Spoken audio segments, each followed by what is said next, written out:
한 번은 하와이에 여행을 하게 되었더랍니다. 시차 때문에 잠을 이루지 못하고 하와이 와이키키 해변을 걷다가 늦은 시간임에도 불을 켜놓는 허름한 식당을 발견하고 들어가서 음식을 주문했습니다. 음식을 기다리고 있는데 한눈에 보아도 거리의 여인들처럼 보이는 7, 8명의 젊은 여인들이 들어오더니 왁자질걸 떠들고 소란을 피웠습니다. 잠시 후 한 여인이 이렇게 말합니다. 야, 내일이 내 생일이야. 벌써 39이나 먹어버렸네. 그 말을 듣는 순간 한 여인이 이렇게 말을 받아쳤습니다. 야, 그래서 생일 파티라도 해달라는 거야? 우리 주제에 무슨 생일이냐? 이렇게 푸념 섞인 말을 했습니다. 그 말을 듣는 순간 내일이 내 생일이라고 말했던 여인의 안색이 변하면서 야, 내가 너희들로 생일 차려달라고 했니? 생일이라는 말도 못하냐? 하면서 언성이 높아지며 옥신각신하더니 드디어 그 말다툼은 큰 싸움으로 번졌습니다. 이 광경을 지켜보던 도니 캠폴로 교수는 생각해 보았답니다. 내일이 내 생일이라고 말한 동료요 친구의 말을 듣고 얼마든지 좋은 말로 이야기하며 생일을 축하할 수 있었을 텐데 왜 저런 반응을 하며 저렇게 싸움판을 만들었을까? 사회학자로서 진단을 할 때 아마 그녀의 마음들 속에 자리 잡은 어떤 상처와 낮은 자존감이 저렇게 말을 긍정적으로 받지 못하게 만든 것 아닌가 하는 생각을 가졌답니다. 아픔이 없고 육체든 정신이든 영적이든 질병을 갖지 않는 사람이 단 한 사람도 존재하지 않을 것입니다. 오늘 말씀에도 보면 어떤 병든 사람을 일단의 무리가 데리고 예수님께 오는 장면이 소개됩니다. 그 사람은 귀먹고 말을 더듬는 사람이었는데 예수님께 데려와서 고쳐주기를 바라고 안수해주기를 바랬습니다. 대부분 사람이 귀가 먹으면 말을 더듬습니다. 왜냐하면 말은 들음으로 배우는데 듣지 못하니까 말을 배우지 못해서 벙어리가 되는 것입니다. 말을 듣지 못하고 말 못하는 이런 불편함도 있지만 말을 듣지 못하고 말하지 못하니까 사람들과 의사소통이 불가능하고 그래서 소외될 수밖에 없고 그래서 육체의 고통 못지않는 정신적 고통을 함께 겪어야 할 것입니다. 그런데 예수님은 바로 이 사람을 치유해 주십니다. 오늘 33절, 34절은 이렇게 기록하고 있죠. 함께 읽어볼까요? 시작. 예수께서 그 사람을 따로 데리고 무리를 떠나사 손가락을 그의 양귀에 넣고 침을 뱉어 그 혀에 손을 대시며 하늘을 우러러 탄식하시며 그에게 이르시되 에바다 하시니 이는 열리라는 뜻이다. 자, 예수님께서 이 사람을 치료하는데 치료 행위가 좀 독특합니다. 먼저 이 사람을 데리고 무리를 떠나 한쪽에 가십니다. 그리고 이 사람의 양귀에 손가락을 넣고 그리고 예수님의 손바닥에 침을 뱉어 그 사람의 혀에 손을 댑니다. 뿐만 아니라 하늘을 우러러 탄식하시며 에바다 열려라 이렇게 말씀하셨다는 것입니다. 예수님은 이런 복잡한 과정을 거치지 않아도 얼마든지 말씀 한마디로 간단히 이 사람을 치유할 수 있는 능력이 있는 분입니다. 그런데 굳이 환자의 몸에 침을 이 손을 대시고 탄식하시며 이 사람을 고친 것입니다. 이 부분에 대해서 주석가들은 두 가지 해석을 내놓고 있습니다. 환자의 몸에 손을 댄 것은 이 사람의 믿음을 격려하고 자극하기 위함이고 또 하나는 이 사람과 스킨십을 통하여서 예수님의 마음의 사랑을 전달하고자 했다. 그렇게 해석을 합니다. 상당히 일리 있고 그리고 동의할 수 있는 해석이라고 생각이 듭니다. 그리고 예수님은 이 사람의 고통에 함께 아파했습니다. 함께 탄식한 겁니다. 이 탄식했다는 말이 그 사람의 겪고 있는 고통을 같이 아파한다는 뜻입니다. 실질적으로 성경은 예수님에 대해서 이렇게 소개합니다. 히브리서 4장 15절 16절 이 말씀도 우리 같이 한번 읽죠. 시작. 우리에게 있는 대제사장은 우리의 연약함을 동정하지 못하실 리가 아니요 모든 일에 우리와 똑같이 시험을 받으신 이로되 죄는 없으시니라. 그러므로 우리는 긍휼하심을 받고 때를 따라 돕는 은혜를 얻기 위하여 은혜의 보좌 앞에 담대히 나아갈 것이니라. 자, 우리에게 대제사장이 있다고 말합니다. 그분을 14절에서는 하나님의 아들 예수 그리스도라고 설명합니다. 그런데 우리의 대제사장 예수 그리스도는 우리의 연약함을 동정하지 못할 리가 아니에요. 동정한다는 말이죠. 무엇을? 우리 연약함을, 우리의 고통을. 자, 어떻게 예수님이 우리의 고통을 동정한다는 얘기입니까? 모든 일에 우리와 똑같이 시험을 받으셨기 때문이다. 우리가 겪는 모든 고통과 아픔을 예수님도 인성을 가지고서 인간의 몸을 입고 다 경험해 보셨기 때문이다. 예수님은 우리의 고통을 아시고 우리의 눈물을 아시고 우리의 상처를 아신다는 이야기죠. 그래서 우리를 동정할 수 있고 공감할 수 있는 분이라고 말하는 거죠. 그래서 히브리서 기자는 계속해서 뭐라고 말합니까? 우리가 긍휼하심을 얻고 때를 따라 돕는 은혜를 얻기 위하여 은혜의 보좌 앞에 담대히 나아가자. 그렇게 우리에게 도전하고 있습니다. 여기 긍휼이라는 단어가 다른 말로 불쌍히 여긴다는 말이죠. 이 말을 영어 성경은 컴패션이라는 단어로 번역을 했습니다. 이 컴패션은 캄과 패션의 합성어인데 캄은 함께라는 말이고 패션은 고통이라는 말입니다. 예수님은 우리를 불쌍히 여기고 긍휼히 여길 때 우리의 고통과 함께하는 분이라 하는 뜻이죠. 예수님이 굳이 손을 대지 않아도 탄식하지 않아도 되셨겠지만 예수님은 이처럼 환자의 몸에 손을 대시고 탄식하시면서 그 고통에 함께 공감을 표현하셨던 것입니다. 여러분, 하나님이 내 아픔을 알고 계시고 내 눈물을 알고 내 아픔을 함께 공감해 준다는 이 한 가지 사실만으로도 아파하는 사람에게는 큰 위로가 되지 않겠습니까? 문재인 대통령이 취임 10일 만에 취임 10일 인터뷰를 했습니다. 기자들 앞에 한 기자가 물었습니다. 100일 동안 대통령을 지내면서 가장 기억나고 의미 있고 좋았던 순간이 있었다면 어떤 일이었을까요? 이렇게 물었을 때 의외로 광주 5.18 기념식에 참여했던 일을 이야기했습니다. 그때 무슨 일이 있었냐면 거기에서 한 유가족 대표가 편지를 낭독하는 시간이 있었어요. 그런데 그 편지를 읽었던 주인공은 1980년 5월 18일, 그러니까 5.18이 일어난 그날 광주에서 태어났습니다. 그런데 그녀가 오랜 세월이 지나서 벌써 37의 나이가 된 김소영 씨라고 하는 분이었어요. 그날 검은 상복을 입고 와서 자기 아버지에게 편지를 읽었습니다. 아버지는 그 당시 전남 완도 수협에서 일하는 29살의 젊은 청년이었죠. 이제 청년 아빠, 이 젊은 아빠가 갓 태어난 딸을 보기 위하여 광주로 들어오다가 계엄군이 쏜 총에 맞아 유명을 달리했던 것입니다. 안타깝게도 그녀가 태어나는 날 아빠의 길이 되고 말았던 것이죠. 그녀의 편지를 낭독을 들으며 문재인 대통령은 안경을 벗고 연신 손수건으로 눈물을 닦아냈습니다. 그리고 그녀가 편지를 읽고 돌아갈 때 어떤 사전의 예약도 없었던 듯 그녀의 뒤를 또박또박 걸어가서 뭔가 그녀를 만나고 싶어 했습니다. 이것을 경호원이 눈치채고 그녀를 잠깐 멈추게 하고 뒤를 돌아보게 합니다. 멈춰선 그녀에게 대통령이 다가가서 악수를 청하고 그녀를 꼭 안아줬습니다. 그녀는 아버지와 같은 대통령의 품에 안겨서 한 번도 안겨보지 못했을 아빠의 품을 느끼며 서러운 눈물을 흘렸습니다. 행사가 끝나고 기자들이 그녀에게 물었습니다. 대통령이 안아줄 때 어떤 기분이었나요?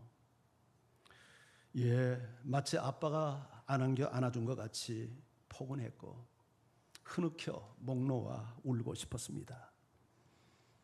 대통령의 그 짧은 순간의 안아줌이 아버지를 잃은 그녀에게 말할 수 없는 위로가 되었다고 그녀는 고백했습니다.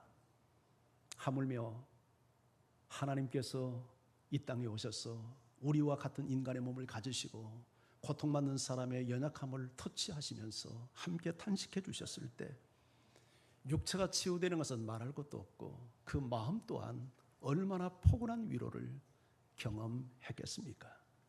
사랑하는 성도 여러분, 여러분 가운데 울고 있는 분이 계십니까? 여러분의 그 고통을 아시고 여러분의 그 아픔을 함께 공감하시는 우리 주님을 생각하면서 힘을 얻는 여러분 되기를 바랍니다. 그런데 예수님의 탄식은 비단 그 사람이 겪고 있는 육체적 고통 때문만은 아니었을 것입니다. 듣지 못하고 말하지 못한 것 때문에 그는 한 번도 반드시 들어야 될 하나님에 대한 사랑 이야기, 복음 이야기를 한 번도 듣지 못했을 것이고, 복음을 듣고 하나님을 만난 사람이 하나님을 향하여서 드려야 될 찬송 한 번 제대로 드리지 못했을 것입니다. 그런 영적인 아픔을 예수님이 보시면서 탄식하셨던 것이죠. 우리 주변에 보면 자폐증을 앓는 아이들이 종종 있습니다. 아이들만 자폐증을 앓는 게 아니라 어른도 자폐증을 앓는 경우들이 있습니다. 자폐증을 앓는 아이들을 보면 거의 사람과 눈맞춤을 하지 못합니다. 그리고 말을 걸어도 반응을 하지 못합니다. 제 친구 아이 하나도 자폐증을 앓고 있는 아이가 있습니다. 태어나자마자 얼마 지나지 않아서 이 아이가 자폐증이 있다는 것을 발견하고 치료를 계속했고, 지금은 벌써 그 아이가 고등학교 1학년 정도 된 아이가 되었는데 많이 지금은 좋아졌다고 합니다. 그런데 제가 어렸을 때 그 아이를 봐도 아이가 너무 분산스럽고 눈을 맞추지 않고 말에 대한 반응을 하지 않았습니다. 자기가 관심을 갖는 일에만 관심을 갖고 다른 세계는 전혀 관심을 두지 않는 이런 현상이 자폐아의 현상입니다. 한마디로 자기 세계에 갇혀서 살아가는 거죠. 그런데 육체적 자폐증도 문제지만 더 많은 사람들이 영적인 자폐증을 앓고 있습니다. 이런 사람들은 마음을 하나님께 열지도 못하고 하나님께 반응도 하지 못하고 아무리 하나님의 말씀을 들어 해도 들으려 하지도 않습니다. 그런데 이런 영적인 자폐증 사람들이 교회 밖에만 있는 것은 결코 아닙니다. 교회 안에 와서 심지어 주일마다 교회를 오지만 영적 자폐증을 앓고 하나님 앞에 마음을 열어 반응하지 못하고 하나님의 말씀을 하나님의 음성으로 듣지 못하는 사람들이 의외로 많습니다. 예수님은 이런 사람을 보시며 탄식하신 것이죠. 그러나 여러분, 우리 예수님은 이러한 질병을 갖는 우리를 치유하기 원하십니다. 할렐루야. 그래서 우리를 찾아오신 것입니다. 1892년 미신에 젖어서 참 비참한 인생을 살아가는 충청도 사람들에게 최초로 복음을 전하기 위해서 찾아간 외국인 선교사 부부가 있었습니다. 이분들은 조선을 사랑해서 조선의 옷을 입고 조선의 음식을 먹고 조선의 문화를 따르고 조선의 언어를 배우고 그리고 자기들의 이름까지 조선말로 바꿨습니다. 원래 본명은 밀러였지만 자기 이름을 민노아라고 바꿨고 부인의 이름은 부리아라고 바꿨습니다. 그렇게 하면서 충청도 땅에 들어가 한 번도 복음을 들어보지 못한 미신에 쩌들어 살아가는 자신이 양반이라고 생각하는 이분들에게 복음을 전합니다. 그런데 이 부부에게는 한 가지 안타까운 소원이 하나 있었습니다. 결혼을 한 지 오랜 세월이 지나도 아이가 생기질 않은 거예요. 그런데 놀랍게도 조선 땅에 온 지 6년 만에 이 가정에 아이가 태어납니다. 얼마나 큰 기쁨이요 위로였겠습니까? 그런데 태어난 지 꼭 8개월 만에 이 아이가 풍토병에 걸려서 세상을 떠납니다. 민노아 선교사님의 이 첫 아들 8개월짜리 아이의 무덤이 바로 옆에 합정동 양화진에 지금도 그대로 보존되어 있습니다. 그 상처를 딛고 3년이 지나서 1902년 3월 7일 날 둘째 아이가 태어납니다. 얼마나 정말 하나님의 큰 위로구나 생각했겠습니까? 그런데 이 아이 또한 태어난 지 이틀 만에 세상을 떠납니다. 민노아 선교사님의 고통은 거기서 멈추지 않았습니다. 두 아이를 잃고 마음의 상실감을 가진 부인 부리아 선교사가 시름시름 앓더니 1년 만에 또 세상을 떠나갑니다.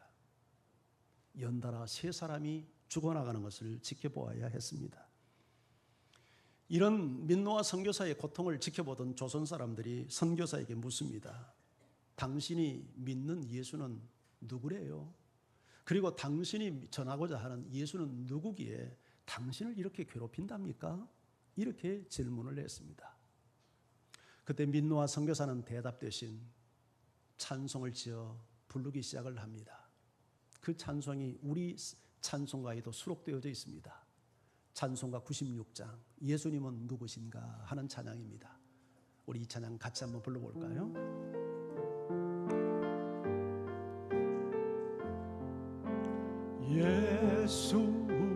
예수님은 누구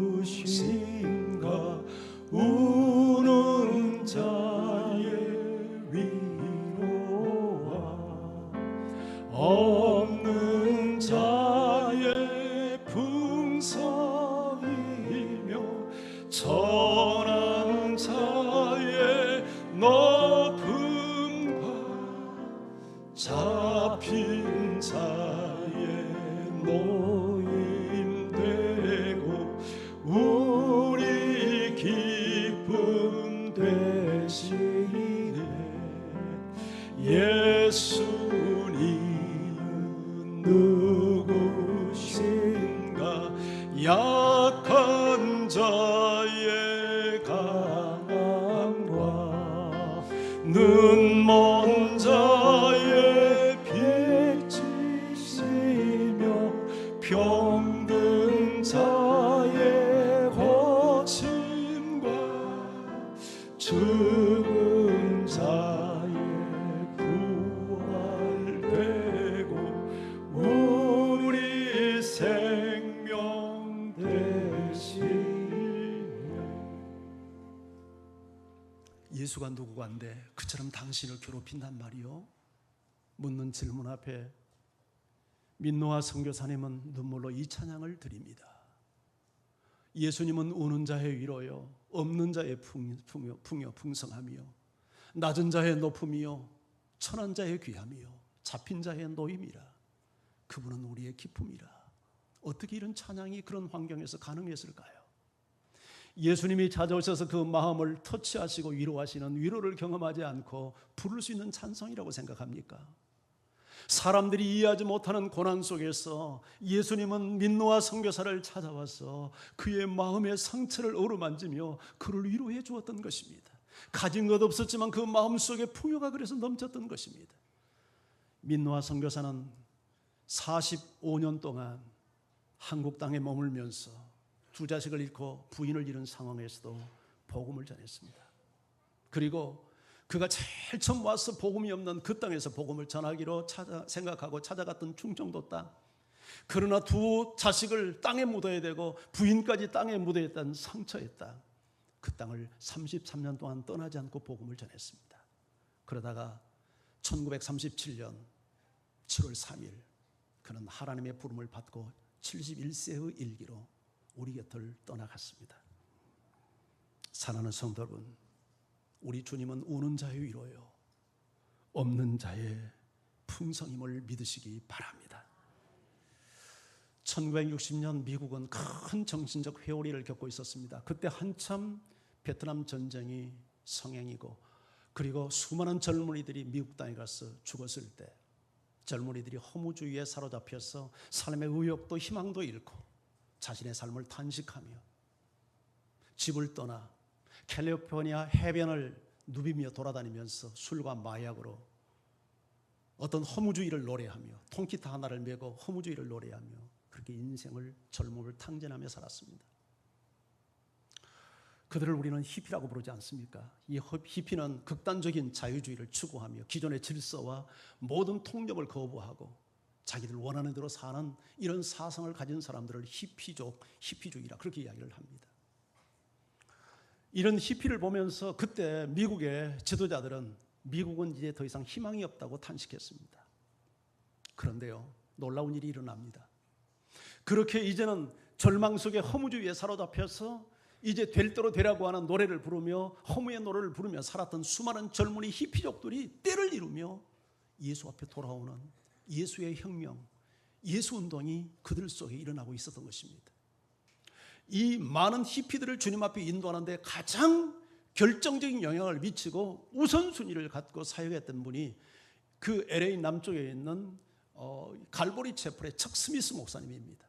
저도 1996년 그 교회를 방문해서 통역을 통해서 척 스미스님과 함께, 목사님과 함께 잠깐 이야기할 기회를 가졌는데 참 이분은 대단한 사역을 했더라고요.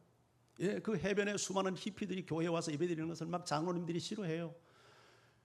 그 미국은 거기가 교회당에 카페들을 깝니다. 그럼 모래발로 와가지고 카페들을 밟으니 모래가 어떻게 되겠습니까? 완전 교회당이 막 엉망이 되니까 장로님들이 싫어하는 거예요. 그 모든 당회에 저항을 뿌리치고 그들을 교회에 불러들여서 그 냄새나고 막 마약하고 씻지도 않고 옷도 갈아입지 않고 이런 사람들을 밥을 해서 먹이면서 복음을 전해가지고 엄청난 히피들이 주님 앞에 돌아오는데, 척 스미스 목사님 한 사람을 통해서 돌아와가지고 목사만 된 사람이 수십 명이에요. 목사가 된 사람이. 그들이 미국 전역에 흩어져서 히피들을 변화시키면서 큰 교회를 이루어서 몇백 명, 몇천 명 교회를 낸 담임 목사를 하고 있다고 소개하고, 그 교회 부목사들을 불러서 소개하더니 이 사람도 히피, 저 사람도 히피였다고 소개를 하는 거예요. 할렐루야. 이것이 예수님을 통해서 일어난 놀라운 생명의 역사인 줄 믿습니다. 그 히피들이 캘리포니아 해변에서 기타 치면서 이렇게 살았는데, 이 사람들이 잘하는 게 딱 하나 있어요. 노래예요. 예수 만나기 전에는 허무주의를 노래했는데, 예수 만나고 나서 하나님 찬양하는 노래를 부르면서 소위 가스펠송이라는 게, 요새 우리가 CCM이라고 하는 이 가스펠송이 만들어지기 시작을 했습니다. 그때 불러서 수많은 젊은이들을 주님 앞에 인도했던 찬양이 하나 있는데, 그게 원어로 He touched me라고 하는 찬양이에요. 그가 나를 만졌네. 이 찬양이 우리나라 말로도 번안이 됐는데 의역을 너무 많이 해놨어요. 그래서 이 원어 찬송을 제가 한번 인터넷 들어가서 찾아봤더니 있더라고요. 그 옛날 나이 좀 치긋한 분들이, 남성 중창단이 한 6, 7명이 말이죠, 기타를 치면서 이 찬양을 하는데, 그 화음을 넣어서 찬양을 하는데 너무너무 감미로워요. 혹시 여러분 나중에 집에 가서 He touched me, 그가 나를 만졌네, 한번 찾아보세요. 그 남사 중창단이 부르는 찬양이 나옵니다. 정말 감동스러워요. 찬양이 이렇게 아름다울 수 있나? 그 찬양을 우리가 이 시간 부를 텐데 영어로 부르기 때문에 한국말로 된 찬양을 우리 한번 같이 불러봐요. 반주 한번 해보세요. 아마 젊은 사람들은 모를 수 있어요.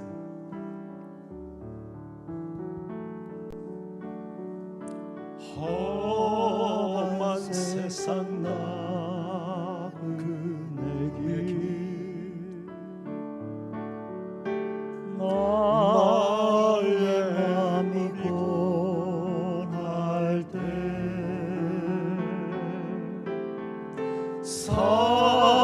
사랑스러운 주의 손길 He touched me, 내 마음을 항상 두드리네. 오 주님, 나의 주님, 내 마음에 기쁨 넘치네. 나의 기쁨, 나의 생명, 주 손길 날 구원했네.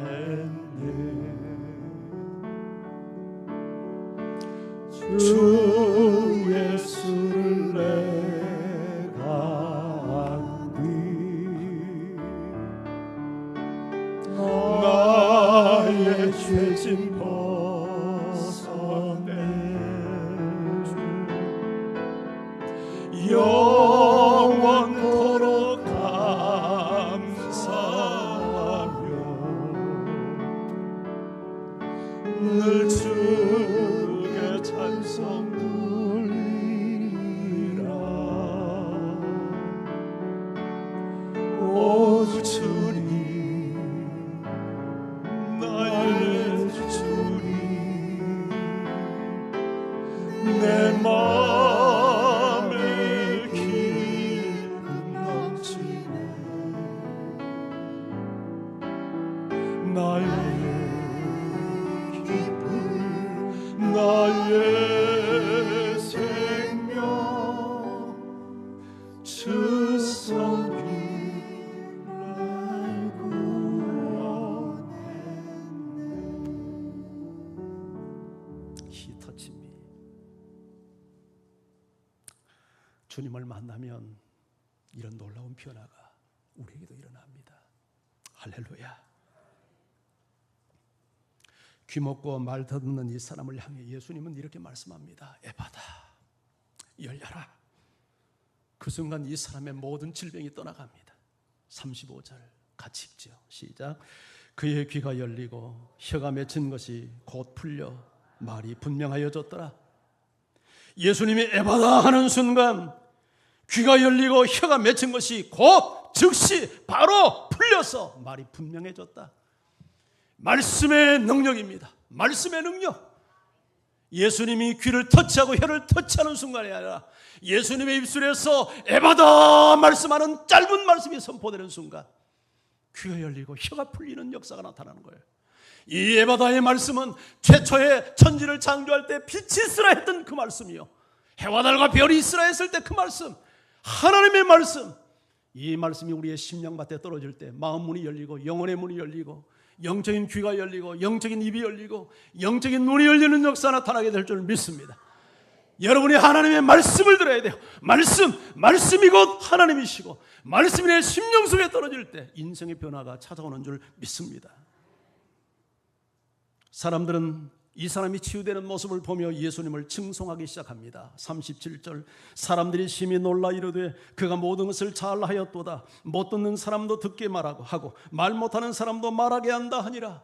예수님이 치유하는 광경을 보며 예수님에게 박수를 보내고 있는 것입니다. 그런데 예수님은 한 가지 이상한 경고를 하셨습니다. 36절, 우리 한 목소리로 같이 읽지요. 시작.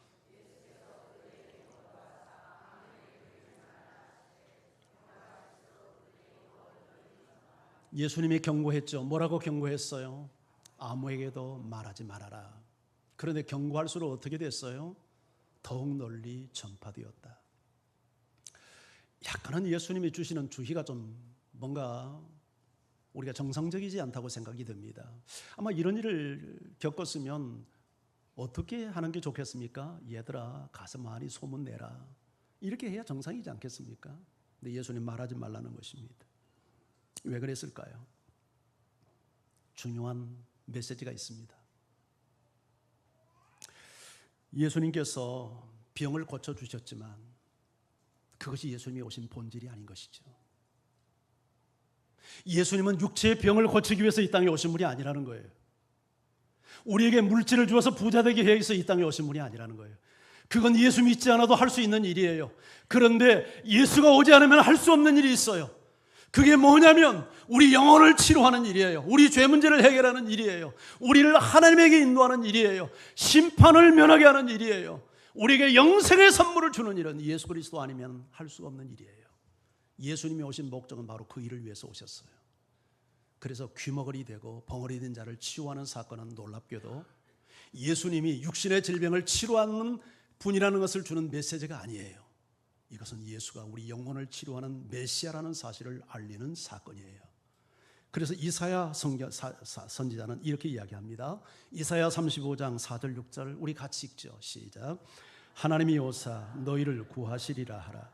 그때에 맹인의 눈이 밝을 것이며 못 듣는 사람의 귀가 열릴 것이며 그때에 저는 자는 사슴같이 뛸 것이며 말 못하는 자의 혀는 노래하리니 이는 광야에서 물이 솟겠고 사막에서 시내가 흐를 것입니다. 하나님이 오사 너희를 구하시리라. 이건 메시아에 대한 예언입니다. 이사야 35장은 메시아가 와서 할 일에 대해서 메시아가 올 것을 예언하는 내용인데 메시아가 오면 어떤 일이 일어나냐면 맹인이 눈을 뜯고 못 듣는 사람이 귀가 열리고 저는 자가 사슴같이 뛰고 말 못하는 자의 혀가 노래한다는 거예요. 혀가 열렸어. 이런 것을 보면 그분이 메시아인 것을 알라는 거예요. 그래서 예수님이 오늘 오셔서 이 귀머거리를 치료하고 벙어리 든 자를 고친 것은 예수님의 메시아됨의 증표를 드러내는 사건이죠. 예수님이 만약에 육신의 질병을 고치기 위해서 왔다면 모든 세상의 질병을 고쳐야 합당하지 않습니까? 그런데 우리 예수 믿는 사람 가운데도 육체의 질병을 가지고 살아가는 사람들이 많잖아요. 저도 암이 걸렸었어요. 비록 일기지만 목사인 저도. 이게 예수님이 우리에게 오신 목적이 아니에요. 예수님은 오히려 육신의 질병을 통해서도 영혼의 질병을 치유하시고 우리에게 영원한 생명을 주시는 것이 예수님이 오신 이 땅의 본질이에요.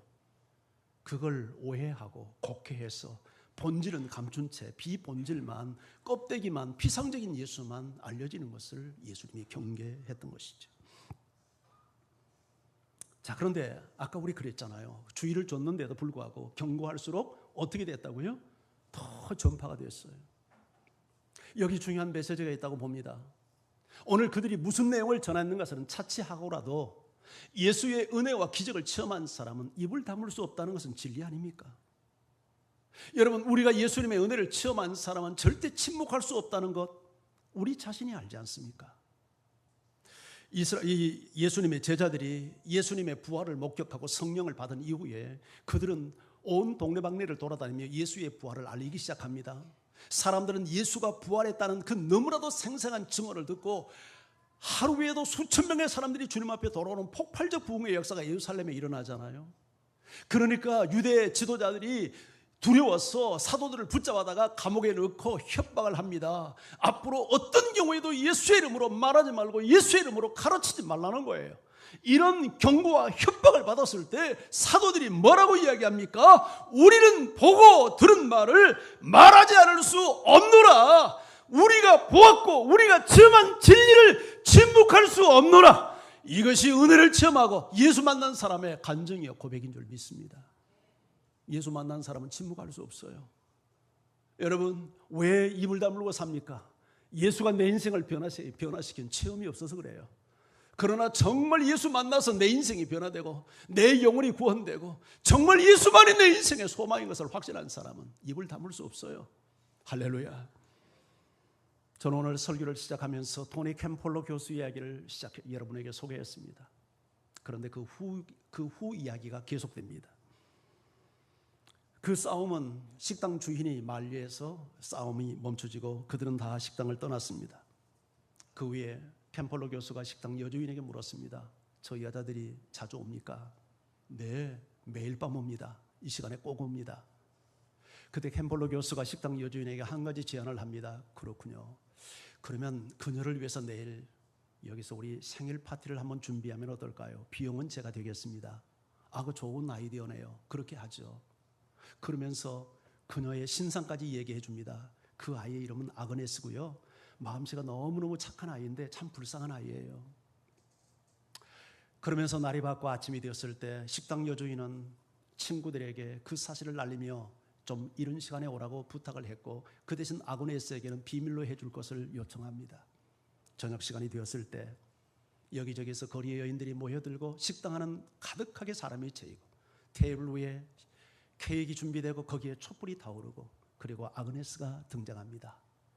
순간 모든 사람은 기립해서 입장하는 아그네스를 바라보며 Happy birthday to you, Happy birthday to you, Happy birthday dear my Agnes, Happy birthday to you. 생일 축하해. 그 순간 영문도 모르고 식당에 들어섰다가 생일 축하를 받은 아그네스 놀래서 입을 벌리고 거기에 얼어붙고 말았습니다. 토니 캠폴로 교수는 말합니다. 자기가 그때까지 인생을 살아오면서 이처럼 감격에 겨워서 그렇게 놀란 사람을 본 적이 없다고. 야, 뭐해? 촛불 꺼야지. 그래서 아그네스는 촛불을 끄고 그렇게 그 동료들에게 제안을 합니다. 야, 이 케이크 말이야, 나 집에 가져가면 안 될까? 나 집에 가져가서 보관하고 싶어. 왜 안 되겠어? 그 말을 듣고 아그네스는 마치 무슨 성물인 양 정성스럽게 케이크를 다시 싸기 시작을 합니다. 그리고 왁자지껄 웃음소리가 멈추고 잠시 침묵이 흐를 때 토니 캠폴로는 그 자리에 일어나서 이렇게 한 가지 제안을 했습니다. 여러분, 오늘 이 시간 아그네스를 위해서 제가 잠깐 기도해도 될까요?